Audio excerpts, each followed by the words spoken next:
changes.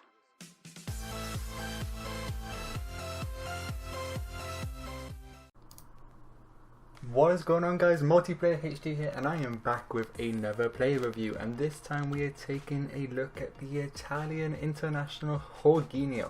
Now let's be honest, not really sure why this guy got the inform. People say Kante should have got it.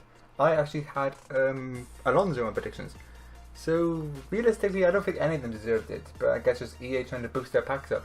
Lucky enough, I did that Superstar SBC, I think it was. Very ironic name because of the obviously lack of content so far, people are saying.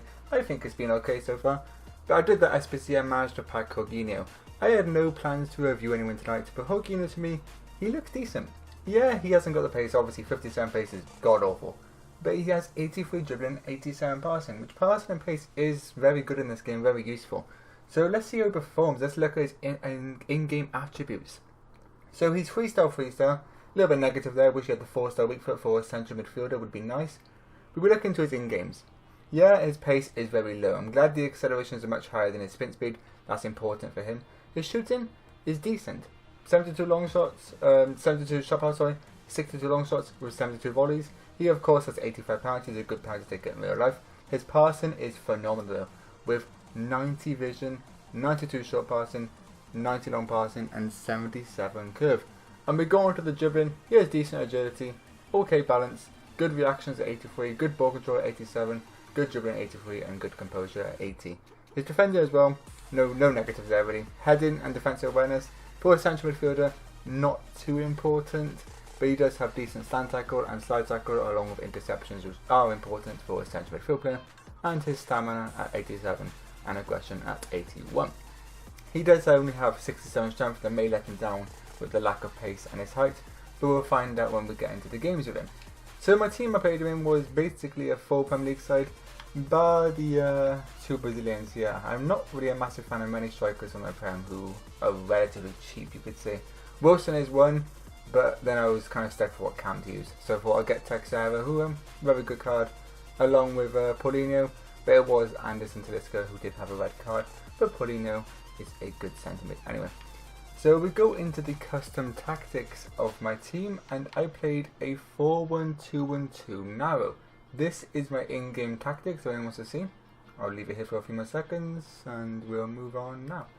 So I played him as a cam. I feel like I know he's got a lack of pace, but the cam is probably the best slot for him. Using his passing and his dribbling is very key. Yes, he doesn't have amazing long shots. Yes, he doesn't have amazing pace. Yes, he's not the strongest, but I think with the pass and dribbling, he should be okay. Instruction wise, I had him on stay forward and get into the box. I would get into the box, that's just personal preference really. I like my cams to get into the box. No real reason behind it, no real like, oh, it's going to do this, going to do that.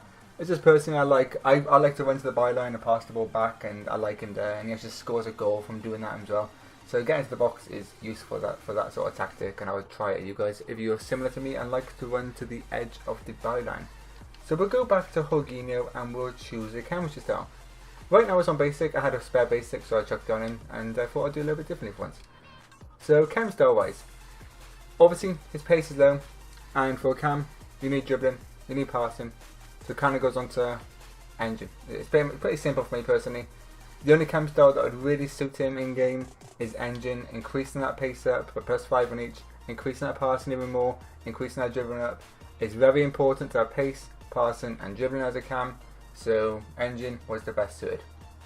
Anyway, we're going into the clips now, and I'll be back at the end of the video to give you my verdict on Jorginho and whether I think he's good enough for your teams. I can't wait to leave this town, 'cause lately I've been feeling down. The cold nights just don't feel the same.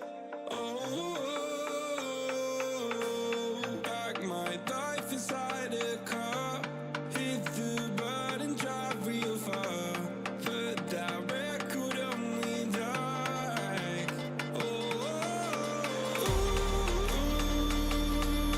I'm dreaming of you, I dream of a new night,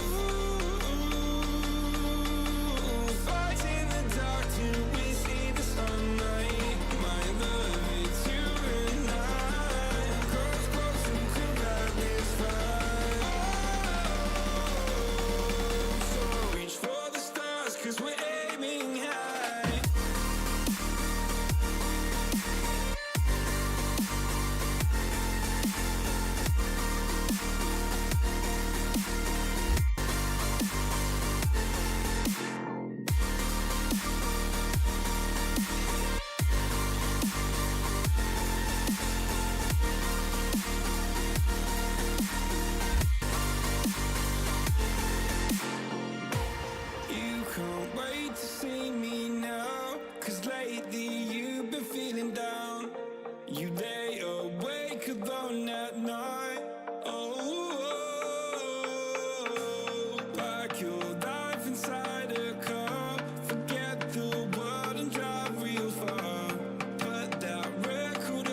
So, Jorginho or Jorginho? I'm actually not really sure how to pronounce his name. Please let me know down below. I'm sure a lot of Chelsea fans will probably watch this. So is it Jorginho, Jorginho, or something else? But his card was kind of good, to be honest. I kind of expected him to be good though. It wasn't like a card that surprised me that he's really good and I didn't expect it. Because he's kind of similar to the likes of Santi Cazorla. And he doesn't have the pace. I've mentioned that a bunch of times now. I can keep mentioning it. Yes, he doesn't have the pace, but he does have the dribbling, the passing, decent defensive stats, and decent physical stats. And we go into his positive. The first one was his passing. I love pinging some balls around. I could have showed you clips of me just passing them some balls out to the wing. I mean, if you guys don't want to re-upload this with those clips, I happily can for you. But I doubt you'll probably get quite bored seeing those clips. And that's what he did a lot for me. Just he pinged some balls out to the wing, got into places, got into the little gaps in the centre midfield, and then played some nice through balls, some over the top through balls to the strikers. He got a fair few assists, but also he got a fair few goals too. There's one of the goals I didn't show you because the guy stopped playing, so there's no point showing you a goal where some guys just standing still and not playing. But with his passing, it's probably some of the best I've used. No fault in that. His passing is very good, his vision is very good. He's kind of like a old Pirlo from previous Fifas, you could say. His dribbling, on the ball, dribbling and ball control was phenomenal for him. He felt so comfortable on the ball. Didn't feel, you could say, slow on the ball. Once on the ball, he didn't feel slow. He felt somewhat quick. Like he felt like, because he had good agility, good balance on the ball. So he actually managed to get past opponents and then obviously pass off and actually assist his teammates or the strikers. And especially when getting into the box as well, be able to control the ball first time and take a shot. Unfortunately, he missed the shot on one of the chances. But anyway, his ball control and dribbling is very good. The only real negatives is actually two. I only wrote down one. The first was his sort of height and strength. You can feel it sometimes. He's quite weak in terms of winning the ball back. And the second was his actual pace. Obviously that's going to be a negative, I'm going to mention it. 50% pace is clearly not good enough for this game, but he still was good enough for this game. His dribbling and his passing made up for the pace, but you do notice his pace in a defensive area. As we're all aware, we all jockey to defend. That's one way to defend it. We're all using the L2, R2, or whether it's on Xbox controller. I use an Xbox controller, but I still don't remember the controls. Makes sense. So L2 and R2, we all jockey just to watch the player. And he was possibly the slowest person I've ever used in terms of doing that. To be able to mark the pass and cut the passing lane. He wasn't very good at that. So for any warning, if someone really wants to use him as a CDM, I'd maybe stray away from that because I don't feel like he'd do a good enough job for a CDM. But as a cam, I do think he's good enough. So we go into my opinions. First up, we have a 7.5 out of 10 rating. He's not a bad card at all. I would definitely rate him up there with some of the other cards I've used. I would use him personally in my normal rival squad. For FUT Champs, it's a real strong maybe. If you're using him in FUT Champs, you have to have players who have pace around him. If you do not, like I did with Fabinho, you will get exposed in the middle of field. So make sure you have players with pace. Then you can use them in FUT Champs. If you already have people like Fabinho in your team, I would stray away from Jorginho and go a look at someone like Gini Wijnaldum, who I may have a review tomorrow for him. He's actually a very good centre mid.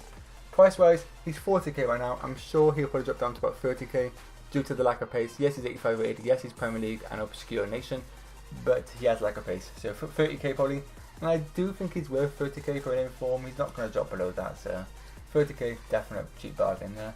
Chem style, engine. To be honest, anything to increase that pace. You want to chuck a hunter on him to maybe try and boost him and help him play more of a centre, like a centre forward.